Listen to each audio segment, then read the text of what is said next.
Saludos amigos y bienvenidos a esta edición especial de Radio y Televisión Martí. Yo soy su moderador Pablo Alfonso y aquí tenemos en el estudio que nos acompaña Juanita Castro Ruz. Saludos, Juanita, ¿qué tal? ¿Cómo estás? Muy bien, ¿y usted cómo está, Pablo? Muy bien, y lo he dicho así sin más porque está claro que Juanita Castro Ruz no necesita presentación para nuestros radioyentes ni televidentes. En estos días, Juanita Castro Ruz ha sido noticia aquí en el ámbito local y también en el ámbito internacional, y debo decir, ha sido noticia una vez más. En esta ocasión se trata de la publicación de un libro que son sus memorias, un libro titulado Mis hermanos, o Fidel y Raúl, mis hermanos, la historia secreta. Y creo que la pregunta obligada, Juanita, es ¿cuál historia secreta? ¿De quién? ¿De mis hermanos, Fidel y Raúl? ¿La suya? Cuéntenos un poco a nosotros y también a nuestro público en Cuba y un poquito más allá. Bueno, Pablo, ¿de qué se trata? La historia secreta es la parte de la historia que no se conocía de mí, ni siquiera lo conocían mis propios hermanos, mucho menos. Yo fui colaboradora del servicio de inteligencia de este país, del gobierno americano. En los primeros años, cuando ya mi frustración con la revolución fue definitiva, pues yo decidí, estaba haciendo ya muchas cosas dentro de Cuba, pero bueno, quería hacerlo en alguna forma, y encontré los recursos que hacían falta para esta lucha, y debo reconocerlo y siempre lo digo en agradecimiento, que fue el gobierno americano a través de ese organismo quien me dio la oportunidad, los recursos para poder hacer lo que hice en mi país. Mi labor básicamente en Cuba fue humanitaria, porque ayudaba a la gente que tenían que salir de Cuba, a la gente que tenían que embarcarse en una balsa o en un medio por mar, que tenían que salir ilegales, ¿no? Buscarle asilo a muchos cubanos que estaban ya luchando dentro de Cuba con la CIA, con el gobierno americano. O sea, usted, perdón que la interrumpa, pero usted dice que básicamente esa es la historia secreta a la que usted se refiere. Ahora, hay algo que quizás yo, en busca de la precisión, diría es la historia secreta que usted confirma, porque creo que sería bueno también recordarle a nuestros televidentes que pocas semanas después de su arribo a México, pues ya la agencia asociada de prensa pues publicaba algunas informaciones sin confirmar, por supuesto, que le atribuían esa colaboración.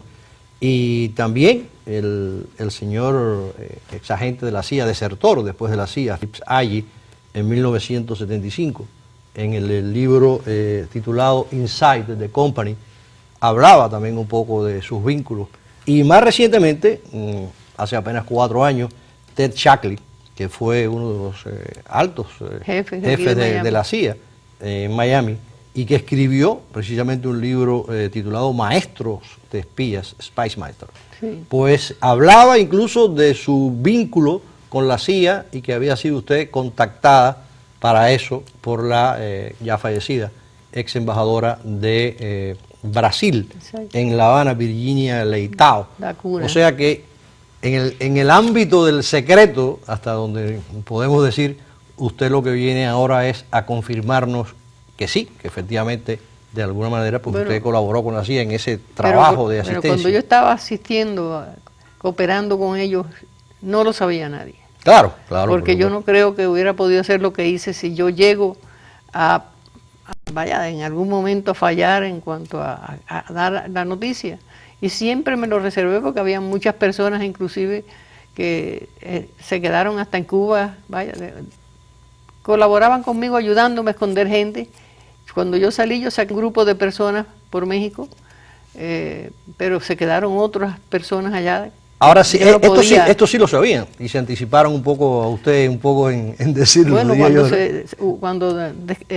¿cómo se llama? Que ellos descalifican, ¿no? ¿Cómo se llama cuando te revelan ya lo que tienen guardado durante 25 años, sacan. Sí, lo desclasifican. Lo desclasifican. Ajá. Pueden hacerlo tranquilamente.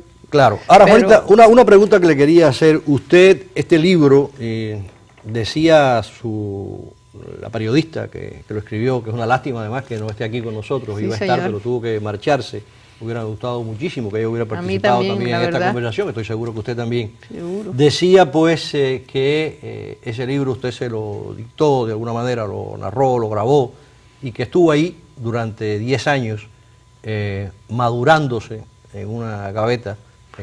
Sí. ¿Por qué 10 años? ¿Por qué ahora Juanita Castro dice quiero salir a contar mis memorias y voy a decir desde un punto de vista de anécdota, desde un punto de vista narrativo, desde un punto de vista de historia, lo que a mí me tocó en este proceso? ¿Por qué ahora, después de 10 años, tiene algo que ver con el contexto político que estamos viviendo ahora, precisamente? No tiene nada que ver, nada que ver. Decidí publicarlo porque encontré a una persona que me lo pudiera hacer, número uno. ¿Usted se refiere a la señora María Antonieta Collins, una muy talentosa periodista, reportera, como ella le gusta llamarse? O sea que... Pero iba a ser su primer libro. Ella confiesa que ese iba a ser su primer libro. O sea, usted escogió a una periodista que iba a escribir por primera vez un libro. Un libro. Entonces, yo decidí guardarlo. Nada, esas cosas que van a pasar y pasan, pero es que no tiene... Otra de las razones fue defender el honor de mis padres. Eso decía Carlos Alberto Montaner también en el prólogo. Exacto. Eso fue importantísimo que yo tomara esa decisión, porque me cansé de tanta injuria. Los padres míos lo acusaban de todo lo peor, incluyendo a mis pobres abuelitos, que no tenían nada que ver, ninguno de ellos, con todo lo que ha pasado en Cuba. ¿Los abuelos paternos se refiere usted? A mis abuelos maternos. Perdón, maternos a los que le hace, sí, le dedica el libro. Yo le puse una demanda a Plaza y Janés en España por publicar un libro que ofendían tremendamente a mis padres. Lo que menos decían de mi padre era que era un criminal, que mataba a los empleados, a los haitianos, porque allá había muchos haitianos viviendo, trabajadores nuestros, que mataba a los haitianos para no pagarle los trabajos que hacían en la finca. Que corría las cercas de la finca. Que mi padre corría de las cercas de la finca de noche, de las fincas, de las tierras de la United Fruit Company, tierras que eran protegidas por los gobiernos de turno en Cuba, la verdad es esa. Claro. Y además ellos no eran ninguna hermanitas de la caridad, para como nadie pudiera correrle a ninguna hora del día o de la noche las cercas a esa compañía poderosa de la United Fruit Company.